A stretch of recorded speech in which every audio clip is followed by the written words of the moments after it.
The following is a paid political ad. The candidate dictates the format of the show. The candidate may have provided all or some of the questions to WMBS and the host. Each candidate may or may not take phone calls.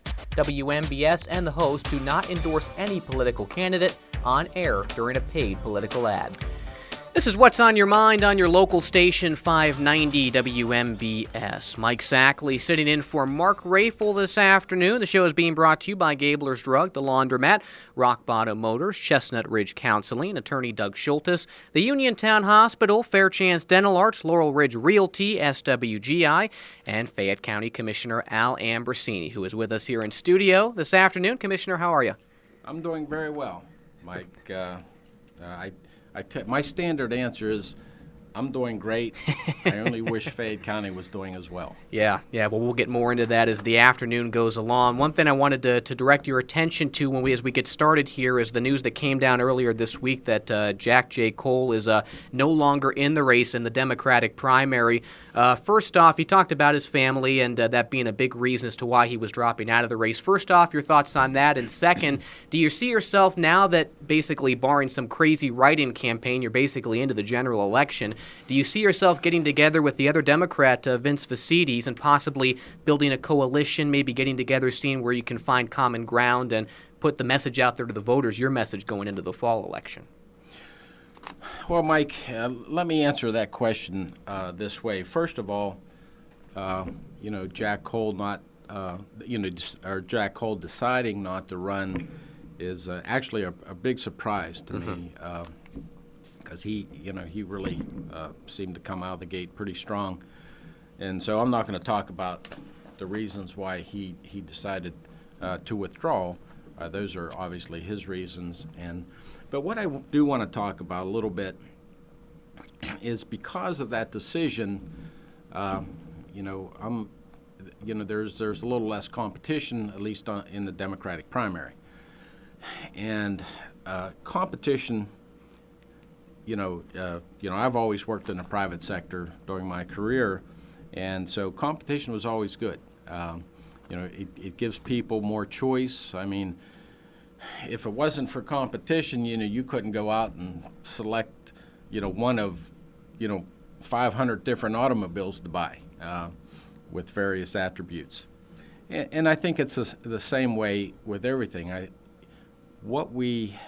Because of that lack of competition, the people don't have as many choices.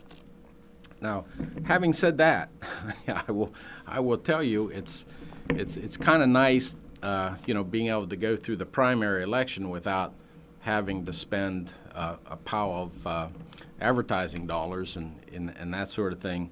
So but that doesn't mean that, it will be easy in the fall, because it will not. There will be a lot of competition in the fall, which I enjoy and encourage, because the only way you really make true progress is with competition.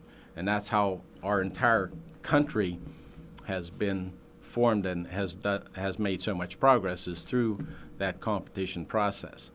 Now, what I do want to talk about a little bit, which just kind of migrate to the Republican Party, there is competition there. We have 4 candidates that are running for 2 seats, and 2 of those candidates are going to be successful on May 19th and move on to the general election in November. I'm encouraged that there's some business people on, in that mix, and a couple of those business people, obviously they don't need jobs. They have their own very successful businesses, so they're not doing this because they need a job, and that's encouraging because, and I've said this before right here on this radio show, that career politicians make different decisions than people that are in office just to do public service. Because they know, and especially if they're experienced business people, they have the ability to make the right decisions based on all the facts. because most business people know how to get down to the root causes of problems, provide solutions to those problems in a very economical way. So that's what we need more of in the commissioner's office. So I would encourage people that are, especially in this case, people that are voting on the Republican side during the primary at this May 19th, is to look at the candidates. I mean, just look at their experience, their capabilities, their skill sets, look to see what they've accomplished in their lives. Look, of course, you have one sitting commissioner on the Democratic ticket, and look at what that person has accomplished, and make those decisions very wisely.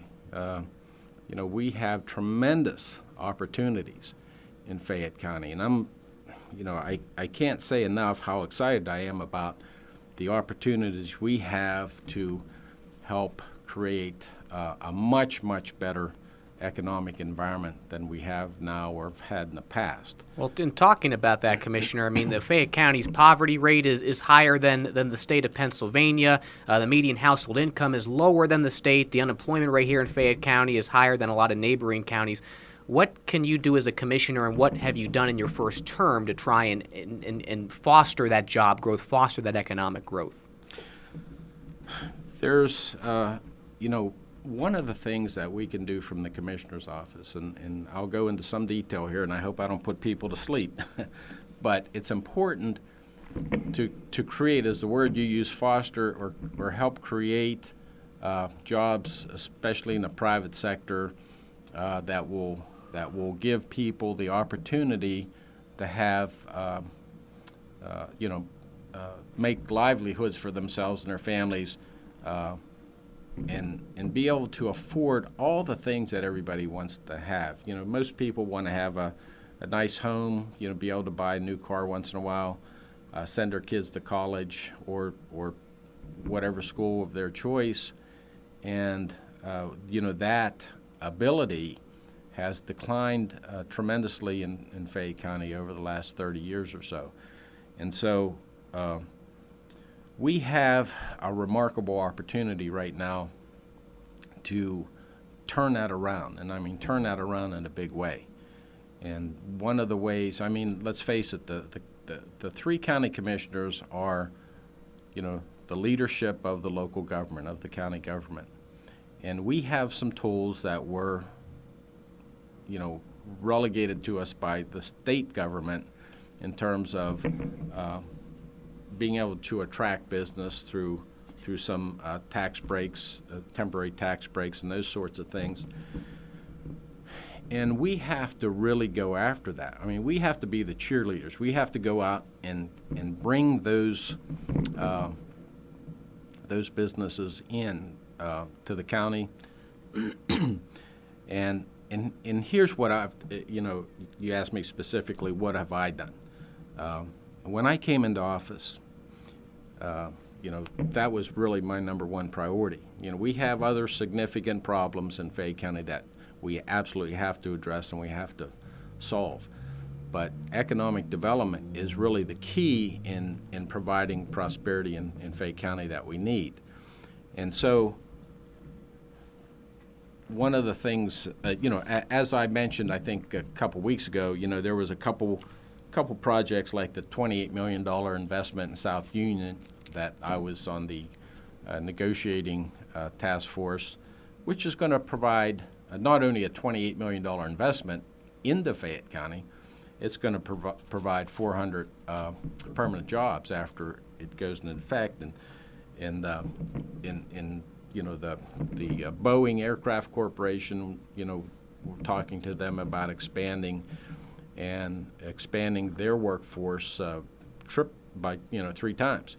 Now, again, Boeing is one of these great companies that pays very well, has pension plans and health care plans that you can raise a family on. They're family sustaining type jobs. One of the things, and I have to talk about this a little bit. because in the private sector, when you work, you do your job, and you go on to the next project or whatever you have to do. You don't stand around and boast to your boss how good of a job you did, or gee, look at my accomplishments. Apparently in the private sector, it's different. I mean, in the public sector, it's different. If you're an elected official, some politicians, boast about what they've done, even if they didn't do it. And so that's kind of an interesting experience for me, and I probably haven't said enough about some of the things I've done over my time. But one of the things I do want to talk about that I'm very proud of is, besides the things I've already mentioned, is when I first came into office in 2012.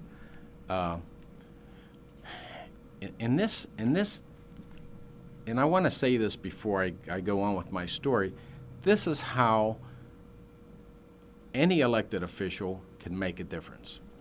By networking, by using the resources that he has, or the knowledge and the skill sets that he has and has obtained over his career, over his lifetime, to make a difference. And so when I came into office, one of the things that I had in my back pocket was, my lifetime worth of experience with Allegheny Power. So you want to use those. You want to take advantage of those contacts, the networking capabilities that you have developed over a lifetime. So what I did was I called a local manager that I knew, and I wanted to set up a meeting with First Energy, who had at that time had recently purchased Allegheny Power, because there was some, we have some facilities, or West Penn, which is an operating company of First Energy now. We have a number of West Penn facilities in Fayette County. So I was concerned that, the corporate level of First Energy may decide to pull some of these out. And that's the last thing we need, is to lose, good paying jobs that we already have. So I asked, and this is probably maybe 3 months into my first term, and that was my goal. I wanted to hit the ground running. So I had the local manager call in the director of economic development from First Energy's corporate headquarters in Akron. And they came here and met me in my office in Uniontown. And we went over a number of things. And there was 3 primary categories I had on my list. One is I would have liked to seen an investment in a new power station in Fayette County. We have a major part of the national grid, 500 kV system in here, and so this is we have the property, we have the resources, and it would have been a nice and that would have been a nice addition, because it would have created good jobs. But and it's not a dead issue. It's just not going to happen now, primarily because of all the loss of manufacturing in this country over the years. We actually do have excessive generation right now. So we have to build more manufacturing to use up that excess, and then we could start building power stations again. The next item on my list was the general storeroom in the west side of Connellsville. That Fayette County has always been kind of a central location for the Allegheny Power Service territory. So now that First Energy has consumed Allegheny Power Service territory, the larger territory now, remarkably enough, Fayette County is still in the center, of First Energy's territory that goes from New York to Virginia and Ohio to New Jersey. So this is still a really great central location for a large general storeroom.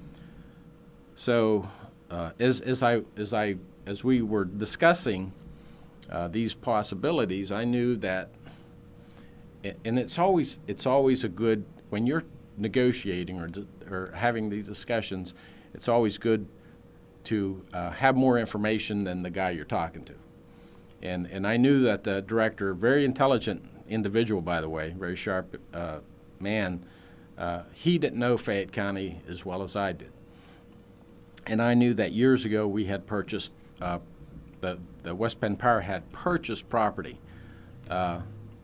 additional property around the general storeroom, but it was never developed. So the discussion kind of went like, it would be to First Energy's advantage to develop this property, expand the storeroom and the materials that you ship out to all the service territories, because of the expanded territory. All the while, in the back of my mind, I'm hoping that he doesn't tell me that they're considering taking it out altogether. But fortunately, they did expand the area. It probably only created a couple jobs, but it kept the facility in Fayette County. The third thing we talked about was, maybe moving some of the technical aspects of the West Side facility to an area just outside of Connellsville that West Penn owned, and it was actually a school building that the company bought many decades ago. And what we originally used it for was, we bought the school building. First thing we did was we took out all the windows. We made it a very secure building. And we called it the Dunbar Center, but really what it was our backup computer center for the mainframe computer at Cabin Hill. And I don't think that was, widely known at that time, because it was a backup computer for security purposes in case there was a terrorism attack on the corporate office or even just a fire. That all the vital data from the mainframe computer was backed up every night at the Dunbar Center. And years ago, that facility was moved. The backup system was moved to someplace else that I won't mention, but it was then turned into a kind of a record storage facility. So what we talked about was, maybe moving some of the technical shops there. And the bottom line is this. First Energy has now remodeled that building, and they're moving their smart meter shop in there. Now, smart meters are obviously a new component of the company. And so these jobs, and it's going to create about 80 to 100 brand new jobs. These aren't transfer jobs, they're brand new jobs. And they're going to be technical and engineering jobs. Probably the salary ranges are going to go from some of the lower technical jobs of maybe $60,000 a year to the engineering jobs of maybe $120,000 a year. So the bottom line is it's going to bring in $6 to $7 million a year in payroll revenues right into Fayette County. These are new jobs, new money coming into Fayette County. This money is going to be spent inside of Fayette County for homes, for a whole bunch of different things, and that's one of the things that just kind of backing up from a county commissioner's point of view. This is what we do. We have to go out and sell Fayette County.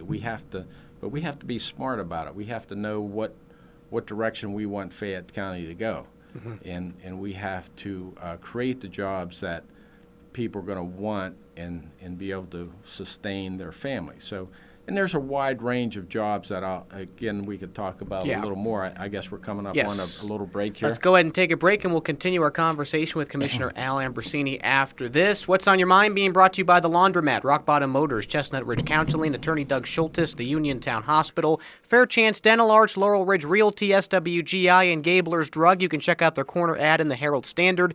Today it's Cadbury Mini Eggs, 8 ounces at $2.47, 2 days only today and tomorrow while supplies last. We're back after this. Open the curtains, it's a brand new day to cross that bridge with Chestnut Ridge. Why is Chestnut Ridge so reliable? CEO Mike Quinn explained. Chestnut Ridge Counseling Services has been around for well over 45 years. We're the largest provider of psychiatric services in Fayette County. We have one of the largest outpatient clinics in the state. We provide well over 16 different programs for individuals with different behavioral health problems. Then we also have 24-hour crisis services. So if anyone is in a crisis of any type, can call our hotline at 724-437-1003, 24 hours a day, 7 days a week. And anybody that's having a stressful situation could walk into our main office at 100 New Salem Road. Chestnut Ridge Counseling Services in Uniontown, Connellsville, and Greensburg. To learn more about the quality of care provided by Chestnut Ridge, call them at 724-437-0729 or visit them online at crcsi.org. Chestnut Ridge. Gabler's Drug on South Mount Vernon Avenue at Easy Street is your family pharmacy with close-to-the-door parking, free prescription delivery, and a convenient drive-through so you can stay in your car and out of the weather. Let Gabler's fill your next prescription. Just bring in your refill bottle or new prescription and they will do the rest. And when you call Gabler's, there will be a friendly person on the other end, not a machine. Spring often brings allergies. Gabler's is well stocked with over-the-counter allergy and cold remedies, vitamins, Nature's Bounty products, many of which are buy one get one free, and health and beauty aids at everyday low prices. Check out Gabler's spring and Easter merchandise, decorations, and huge selection of Easter candy, including the lowest prices anywhere on Redstone Easter eggs. So what are you paying? Everyday loose greeting cards are discounted 20%, and there's a nice selection of team merchandise for Pirates, Penguins, and more. Open 7 days a week with convenient hours. Gabler's Drug in Uniontown and Carmichael's. Everything you want in a drugstore. This is What's on Your Mind on WMBS Uniontown. Mike Sackley sitting in for Mark Rafel. This is a paid political ad today. We are talking with Commissioner Al Ambrosini. We've been talking a little bit about economic development, and certainly a very important topic, and I think a lot of people want to see Fayette County become even more economically developed and see the economy grow right here. But in all actuality, Commissioner, how much do you think this election is going to be a referendum as to whether or not a new prison should be built in Fayette County? I don't see it as so much as a referendum. I see it as really putting people in place that can solve problems for the county and do what's economically reasonable and justifiable. I mean, there's been a lot of political propaganda put out there that has not accurately depicted what's going on. I mean, you heard all the the political buzz phrases that. But the fact is, we have a 126-year-old facility. It's extremely uneconomical. It's not designed to be efficient, especially by today's standards. So we're wasting a lot of money there. It's too small. There's no rehabilitation capabilities. So as a result, we're not doing anything to reduce the crime rate in Fayette County. And the only way you can reduce the crime rate is you need to turn around the people that cause the crime. Well, a lot of people came out against it because of the price tag, a $32 million estimated price tag, as opposed to, I think Commissioner Zapotosky said it'd be around $7 million to renovate and refurbish the prison in downtown. Does that price tag, a lot of people say $32 million, like how are we going to afford that? Do you feel it's something that, a cost that would kind of come back and be worthwhile to the county in the future, even if it is a big price tag now to build a new prison? Well, I think, I apologize to people if I haven't accurately got this information out there, but the fact is, and it's probably, I'll just call it a $30 million because the range was 28 to 32 on the estimates. Right around 30. So this $30 million project, even though that sounds like a lot of money, it's going to save the county money because we're currently wasting $2.5 million a year, about $200,000 every single month that we don't have this new facility in operation. And so by building this $30 million facility, and this is much smaller than some of the other, studies have estimated. I mean, they wanted us. There's one study out there that wanted us to build a 750 bed facility, but that is unreasonable because that would have been very expensive. But this $30 million facility is actually going to end up saving at least $1.1 million of taxpayers' money every year. If you build this, then our mortgage payment's only going to be $1.4 million. We're wasting $2.5. Mortgage payment $1.4 million. That leaves $1.1 million excess of taxpayers' money that we're not wasting any longer. Well, I guess my big question is why keep pushing this when you have the other two commissioners who have come out and say we want to refurbish, we want to renovate, and pay less money over time? Do you feel like this is a fight worth continuing to fight against the two commissioners who have basically said we're not going to go with this? Well, there's certainly nothing that's going to be done between now and the end of the year, except for wasting more taxpayers' dollars. I've read there's been at least 4 major studies that's been done over the last 20 years or so. Not one of those studies have ever recommended refurbishing our old antiquated building. We've had an estimate by the latest architect that said if you want to refurbish it, you could potentially bring it into code. It'll cost you at least $7 million, but it's going to reduce your bed size by about 30. You're going to have to take out beds to make this thing work. But that doesn't solve our overcrowding problem. It doesn't solve the fact that we're sending inmates outside of the county. We're actually housing inmates in 7 different counties at times because nobody has excess space. So we have to spread them around, and we've sent inmates as far away as State College. Mm-hmm. And that's very expensive. We spend about $300,000 a year just in transportation costs to shuttle inmates back and forth. That's crazy. We can actually save the taxpayers money again by, building a efficiently designed facility made, to today's standards. Are you looking at other facilities as possible sites after the whole zoning thing came down in the North Union and Dunbar site? As far as the actual zoning decision that was made about that area.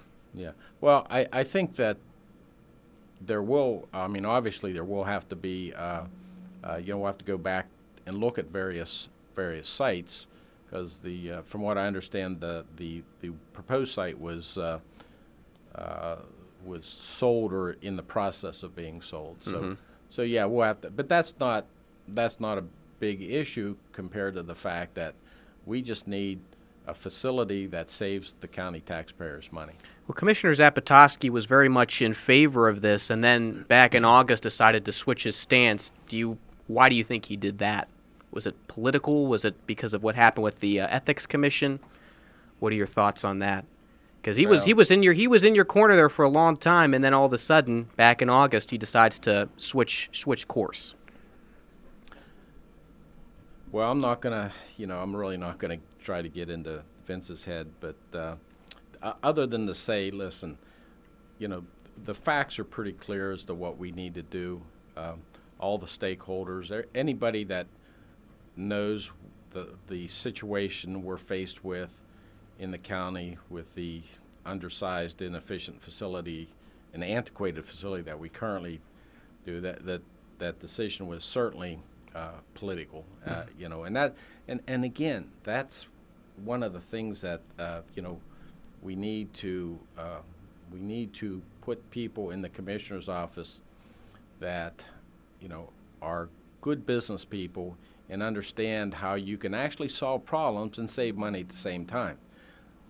And this is a clear example that this problem has been left go and ignored and avoided for so long that and there's been, and I'll just say it like this, the people have been there's been political spin put on this issue for so long, and some elected officials have been hiding from their responsibilities and not faced the fact. These problems aren't they're complex problems, and they need some good common sense business people to be able to attack these problems, and it will result in less cost for the taxpayers. It will also help us give the court system the tools to reduce recidivism, to reduce the crime rate, and make our neighborhoods safer. There's a whole bunch of problems that we're solving with this new facility, including, the 30% of the inmates we have right now have mental health issues. Again, they're not bad people. They just don't know how to operate in society. But we can't rehabilitate them if all we're doing is putting them through a revolving door with no rehabilitation capabilities in our antiquated facility. So, all these things together and much more. I mean, I could talk for hours about this, and I know nobody wants to hear me do that. But, we need the type of people that can solve complex problems and not just make political statements or the 30-second buzz phrases that get everybody afraid that their taxes are going to go up so much that they're going to lose their homes. And, I just hate when I hear this, because what it does is it scares people, and it's not true. If you were to get a new prison, would you see the tax rate going up, or do you think you'd be able to hold the line as far as that goes? Oh, my. We actually building this new facility as efficiently as we have it designed, it will keep the tax rates, from going up for years and years to come. Because the way we're operating now, and if you looked over the budgets, we're so inefficient that the budgets for our correctional facility, for our county jail, is going up by leaps and bounds every year. And so once we get the new facility, the mortgage payments locked in, we'll be able to operate. Our operating costs will get lowered. It's a very nice design. It's a cost-effective design, and so to answer your question, yeah, we're going to be able to keep even short term. Even short term. Oh, absolutely. Mm-hmm.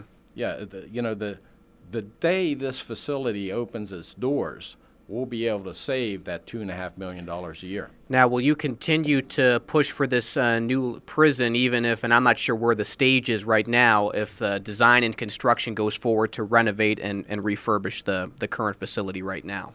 Well, that's something that certainly I think the new Board of Commissioners next year will have to address. Yeah. And I think if we have again good, reasonable people, I think they'll come up with the right decisions. Commissioner, let's take a break. We'll come back and wrap up the show after this. You're listening to What's on Your Mind with Commissioner Al Ambrosini right here on your local station, WMBS Uniontown. The show's being brought to you by The Laundromat, Rock Bottom Motors, Chestnut Ridge Counseling, Attorney Doug Schultes, the Uniontown Hospital, Fairchance Dental Arts, Laurel Ridge Realty, SWGI, and Gabler's Drug. And their corner ad in the Herald Standard Day is the Cadbury Mini Eggs, the 8-ounce packet for $2.47, only today and tomorrow while supplies last. We're back after this. The Laundromat in New Salem. Clean and safe with convenient, close-to-the-door parking, making it easy to unload and load your laundry. The Laundromat knows every dollar counts, saving you $1 a wash with these weekly specials. Mondays, it's $1 off 30-pound washers. Wednesdays, $1 off 20-pound washers. And Fridays, $1 off 62-pound washers. The Laundromat has same-day laundry service too. That's wash, dry, and fold for only 90 cents a pound. Perfect for people short on time or for those no longer able to do their own laundry. Call 724-381-8013 for more information. The Laundromat has a full-time attendant, coin-operated machines, large screen TV, and free Wi-Fi available for all customers. The Laundromat opens 7 days a week, 7 to 7, and is located at 7 East Main Street in New Salem. 724-381-8013. Gabler's Drug on South Mount Vernon Avenue at Easy Street is your family pharmacy with close-to-the-door parking, free prescription delivery, and a convenient drive-through so you can stay in your car and out of the weather. Let Gabler's fill your next prescription. Just bring in your refill bottle or new prescription and they will do the rest. And when you call Gabler's, there will be a friendly person on the other end, not a machine. Spring often brings allergies. Gabler's is well stocked with over-the-counter allergy and cold remedies, vitamins, Nature's Bounty products, many of which are buy one get one free, and health and beauty aids at everyday low prices. Check out Gabler's spring and Easter merchandise, decorations, and huge selection of Easter candy, including the lowest prices anywhere on Redstone Easter eggs. So what are you paying? Everyday loose greeting cards are discounted 20%, and there's a nice selection of team merchandise for Pirates, Penguins, and more. Open 7 days a week with convenient hours. Gabler's Drug in Uniontown and Carmichael's. Everything you want in a drugstore.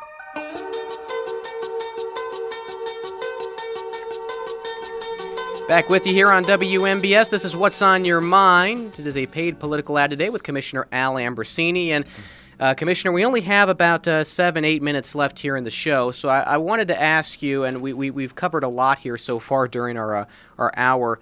You know, this is coming from the private sector, the public sector. I mean, I can't imagine, based on some of the calls you hear here on What's on Your Mind and what you get at the meetings sometimes from some of the citizens. I mean, it is just tough. And I mean, you have really had to go through a lot here in the last 4 years as far as people criticizing you, not happy with this, not happy with that. So I guess my question kind of stems from this. Why do you want to do it again?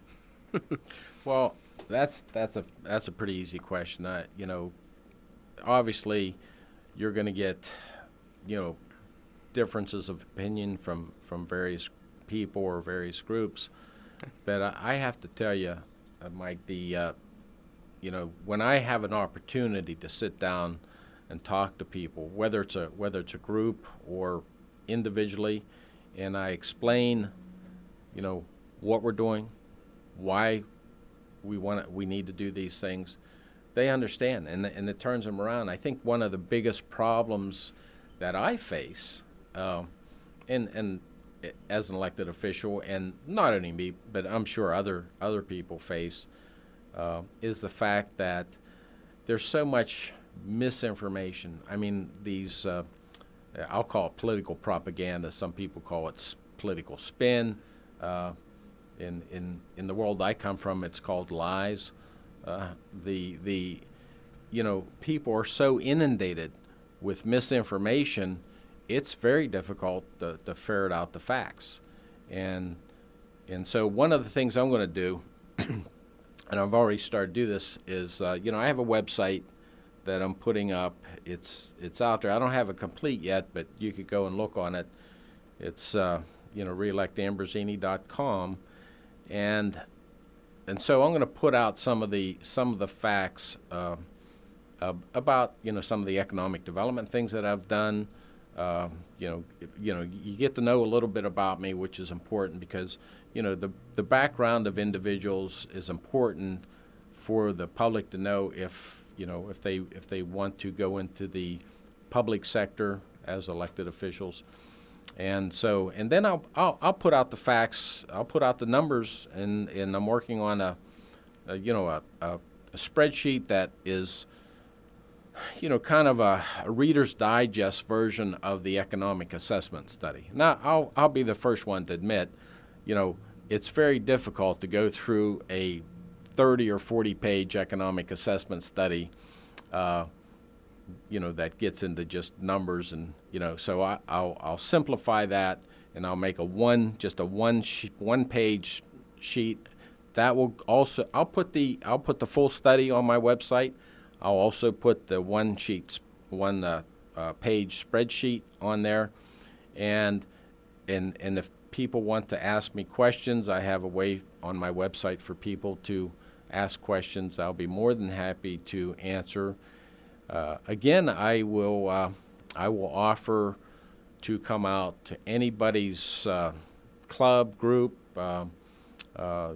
individual home. If anybody wants to talk to me about any of the issues or the vision that I have for the county, the economic development vision, please, call me. Schedule.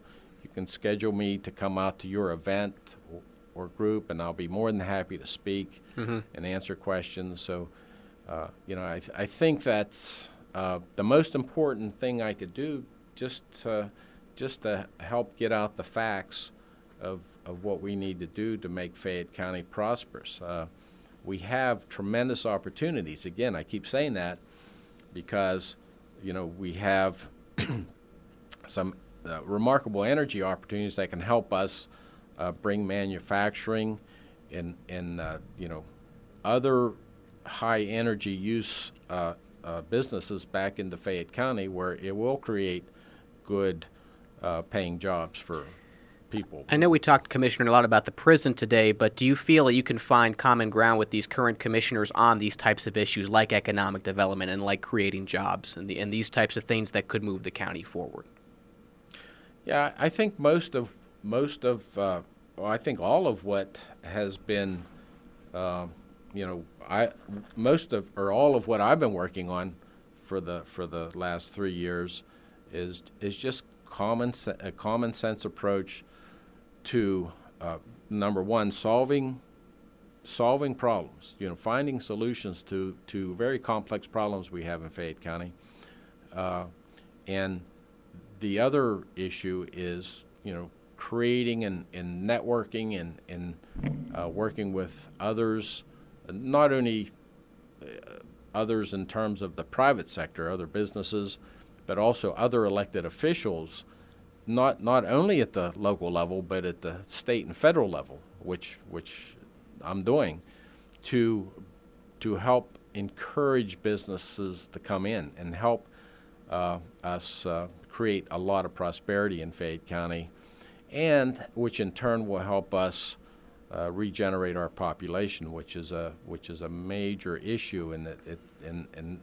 the only way we can address that is by creating more jobs than we currently have people to fill.